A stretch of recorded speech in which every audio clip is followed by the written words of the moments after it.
ಸ್ನೇಹಿತರೆ ಎಲ್ರಿಗೂ ನಮಸ್ಕಾರ. ನೋಡಿ, ಇಲ್ಲಿ ಕಾಣ್ತಿರ್ತಕ್ಕಂಥ ಒಂದು ಜಮೀನು ಏನಿದೆ ಸ್ನೇಹಿತರೆ, ಒಂದು ರೋಡ್ ಸೈಡಿನ ಒಂದು ಪಕ್ಕದ ಒಂದು ಜಾಗ ಆಗಿರುತ್ತೆ. ಈ ಒಂದು ಜಮೀನು ನೋಡಿದ್ರೇ ಗೊತ್ತಾಗುತ್ತೆ. ಇದು ಸ್ನೇಹಿತರೆ ಏನು ಬೆಳ್ಕೊಳಕ್ಕೆ ಆಗದಲೇ ಇರೋಂಥ ಒಂದು ಜಾಗ ಆಗಿದೆ.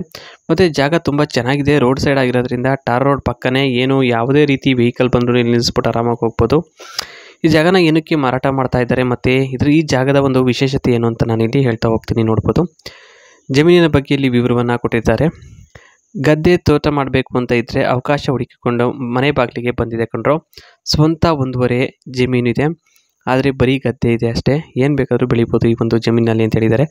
ಅಕ್ಕಪಕ್ಕದಲ್ಲಿ ನೋಡೋಕ್ಕೆ ತುಂಬ ಸುಂದರವಾಗಿ ಕಾಣುತ್ತೆ. ಅಡಿಕೆ ತೆಂಗು ಹಾಕಿದ್ದಾರೆ ಆ ಒಂದು ಕಾರಣಕ್ಕೋಸ್ಕರ. ಅಂದರೆ ಇವರ ಜಮೀನಿನ ಅಕ್ಕಪಕ್ಕದಲ್ಲಿ ಲಿಂಗಾಯತರು ಜಾಸ್ತಿ ಇದ್ದಾರೆ. ಅವರಿಗೆ ಮನೆ ಕಡೆ ತುಂಬ ಜಮೀನು ಇರುತ್ತೆ. ತವರು ಮನೆಯಿಂದ ಅಥವಾ ಮನೆ ಕಡೆಯಿಂದ ಬಂದಿರೋ ಜಮೀನು ಅಥವಾ ತಾತ ಮುತ್ತಾತನ ಆಸ್ತಿ ತುಂಬ ಇರುತ್ತೆ. ಮುಂಚೆ ಎಲ್ಲ ಅಷ್ಟೊಂದು ಡಿಮ್ಯಾಂಡ್ ಇರಲಿಲ್ಲ, ಆದರೆ ಮುಂದಿನ 20 ವರ್ಷಕ್ಕೆ 1000 ಕೋಟಿಗೆ ಹೋಗುತ್ತೆ ಈ ಒಂದು ಜಮೀನು.